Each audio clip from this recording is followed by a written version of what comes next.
Hello everyone, आपके लिए एक और अपडेट आया हुआ है दोस्तों। एम्स भोपाल में कुछ रिक्रूटमेंट निकली हुई हैं, उसी के बारे में इस वीडियो में बताने वाला हूं। तो दोस्तों, एक कैरियर ब्लब का पोर्टल है आपका एम्स भोपाल का। इसमें recruitment for the post group C non faculty post है। डायरेक्ट रिक्रूटमेंट एम्स भोपाल में निकाली गई हैं दोस्तों। रिक्रूटमेंट का एडवर्टाइजमेंट दिया हुआ है। जैसा कि ये फॉर्म की डेट दे रहे हैं आपको 6 अक्टूबर, यानी कि आज से फॉर्म भरना चालू हो गया है और 30 अक्टूबर इसकी लास्ट डेट रखी गई है। फॉर्म भरने से पहले इसमें योग्यता, पोस्ट, एलिजिबिलिटी क्राइटेरिया, ये सब जान लेते हैं अपने एडवर्टाइजमेंट में क्या क्या दिया है। तो वीडियो को लास्ट तक देखना दोस्तों। चैनल पे नए हो तो चैनल को सब्सक्राइब करना है, वीडियो को लाइक करना ना भूलना दोस्तों। जैसा कि मैंने ये ऑफिशियल पीडीएफ एम्स भोपाल की ऑफिशियल वेबसाइट से निकाल ली, जहाँ दिया हुआ है executive director AIIMS Bhopal invite on online application from the Indian nationality and overseas citizen के लिए भर्ती निकाली गई है। नीचे चार्ट दिया हुआ है टोटल पोस्टों का। तो उसमें चार्ट से हम जानकार कर लेते हैं कि किस पोस्ट में कितनी वैकेंसी दी है, किस कैटेगरी के लिए मान्य है। तो आप ध्यान से देखना इसको दोस्तों। जैसे कि इसमें दिया सोशल वर्कर की जो पोस्ट दी है सीपीसी, यानी पे लेवल 7 सीपीसी के अंतर्गत इसमें लेवल 4 दिया हुआ है। लेवल 4 सोशल वर्कर में लेवल 4, और टोटल 2 पोस्ट है सोशल वर्कर में, वो भी जनरल कैटेगरी की। यू आर यानी कि अनरिजर्व कैटेगरी के लिए टोटल 2 पोस्ट दी हुई है। भाई सेकंड नंबर पर दिया हुआ है office assistant, store attendant, multitasking job है ये। इसका ग्रुप सी के अंतर्गत आती है। ये लेवल 7 में इसमें total general, OBC, SC, ST और ईडब्ल्यू को मिला के 40 पोस्ट है, टोटल 40 पोस्ट है। वहीं लोअर डिवीजन क्लर्क की बात करें तो इसमें भी तीनों चारों कैटेगरी मिला के 32 पोस्ट हो रही हैं। वहीं आपकी स्टेनोग्राफर में 34, वहीं ड्राइवर में ग्रेड ऑर्डिनरी ग्रेड सी की पोस्ट है। ड्राइवर में वो 16 ड्राइवर की पोस्ट दी हुई है। फिर जूनियर वार्डन है आपका, D section hall attendance, upper division clerk, data entry operator, junior scale, junior assistant James and store keeper. Total मिला के 233 पोस्ट है इसके अंदर। आप ये सारी कैटेगरी मिलाकर डिवाइड कर सकते हो। तो आप मल्टीपल पोस्टों में इसमें फॉर्म डाल सकते हो, लेकिन मल्टीपल पेड आपको करना पड़ेगा। ऑनलाइन एप्लीकेशन की बात करें तो 6/10/2023 यानी कि 6 अक्टूबर से फॉर्म भरना चालू हो गए हैं, और 30 अक्टूबर 2023 इसकी लास्ट डेट रखी गई है।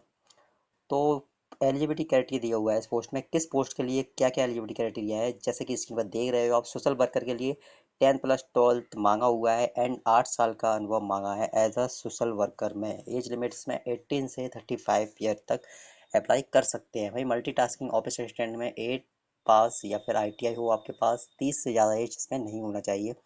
लोअर डिवीजन क्लर्क की बात करें, लोअर डिवीजन एलडीसी के अंतर्गत 12th मांगा हुआ है। वहीं स्किल टेस्ट में टाइपिंग 35 इंग्लिश की है एंड 30 हिंदी की मांगी हुई है 10 मिनट के अंतर्गत।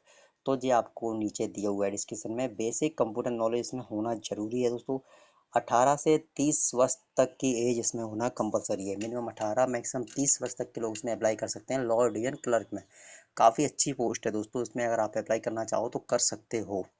नेक्स्ट आगे बात करें तो दोस्तों, आगे एक पोस्ट और दी हुई है। जैसे कि स्टेनोग्राफर की आपको पता है 12th इसमें मांगा है और सेकंड स्किल टेस्ट होना चाहिए। स्टेनोग्राफ का आपके पास सर्टिफिकेट हो या ना हो, लेकिन आपको नॉलेज जरूर होना चाहिए। डिक्टेशन 10 मिनट एंड 80 वर्ड पर मिनट के हिसाब से इसमें डिक्टेशन अलाउ की जाएगी। 50 मिनट का इंग्लिश एंड 65 हिंदी का कंप्यूटर पर टेस्ट होगा, यानी टाइप होगा। स्टेनो का लिखकर आपको टाइप करना पड़ेगा। और एक्सीलेंस नॉलेज हिंदी इंग्लिश में होना चाहिए। 18 से 37 तक इसमें एज रखी गई है। ड्राइवर की बात करें तो ड्राइवर में 10th और HMB LMB लाइसेंस होना चाहिए। 2 साल का अनुभव होना चाहिए। 18 से 27 तक इसमें एज रखी गई है ड्राइवर के अंतर्गत। वहीं जूनियर वार्डन की बात करें तो graduation plus 2 year experience and 30 से 45 तक इसमें एज रखी गई है। फिर आपका नीचे डी सेक्शन हॉल अटेंडेंस के लिए 12th मांगा हुआ है, और फिर 1 साल का अनुभव या फिर 10th या फिर 3 ईयर का अनुभव होना चाहिए। 21 से 30 इसमें एज रखी गई है दोस्तों। भाई अपर डिवीजन क्लर्क की बात करें, ग्रेजुएशन प्लस कंप्यूटर प्रोफेंसी और स्किल टेस्ट इसमें भी होगा दोस्तों। इसकी एज भी आपकी 21 से 30 वर्ष तक की रखी गई है। मिनिमम 21, मैक्सिमम 30 वर्ष तक इसमें अप्लाई कर सकते हैं। रिलैक्सेशन इसमें कैटेगरी अकॉर्डिंग दी जाएगा, जो कि हर फॉर्म में दिया जाता है इस प्रकार। डाटा एंट्री ऑपरेटर की बात करें तो 12th plus data entry operator दिया हुआ है। 12 पास मांगा है एंड टाइपिंग स्पीड जैसे कि ऊपर आप देख रहे हो इस टाइप प्रकार की 1800 की डिस्प्लेसन के अकॉर्डिंग टाइपिंग स्पीड आपकी रहेगी। वहीं junior skill steno Hindi 12th, इसमें भी हिंदी की स्टेनो हो तो हिंदी नॉर्मल सी बात है, हिंदी मांगा हुआ है। 21 और 30 एज है इसमें। सिक्योरिटी कम फायर जमादार, तो इसमें काफ़ी सारी qualification 12 plus physical standard, height weight chest ये दिया हुआ है, आप देख सकते हो। 167 80 चेस्ट दिया हुआ है, एक्सपेंड फीमेल के लिए थोड़ी रियायत है 162 and should be process health and free detection disease नहीं होना चाहिए।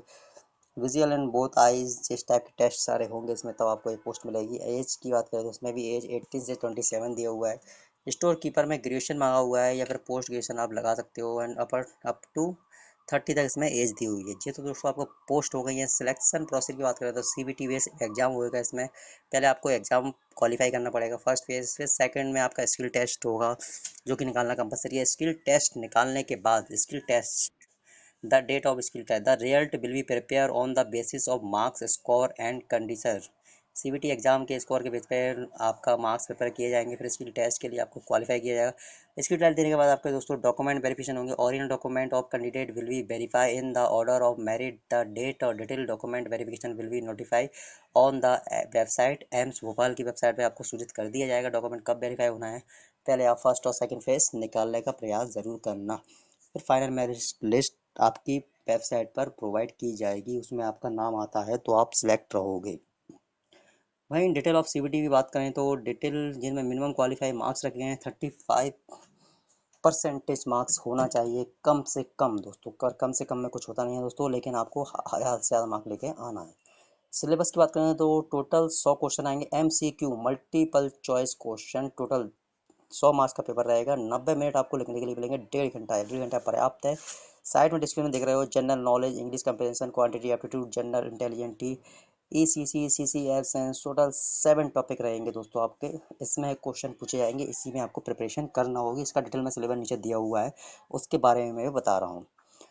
There as will be negative marking रहेगी। 4 क्वेश्चन पे एक क्वेश्चन काटा जाएगा, अगर 4 गलत होंगे तो आपका एक क्वेश्चन डिडक्ट कर दिया जाएगा। एज में आपको छूट दी जाएगी कैटेगरी के अकॉर्डिंग, जैसे हर फॉर्म में दी जाती है।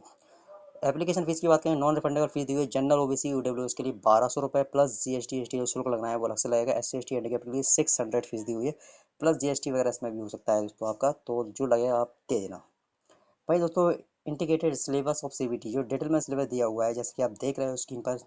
डिटेल में general knowledge and awareness 25 marks का क्वेश्चन रहेगा, जैसे आपका इस टाइप से डिटेल में सिलेबस दिया हुआ है, इस संबंधित क्वेश्चन पूछे जाएंगे आपको।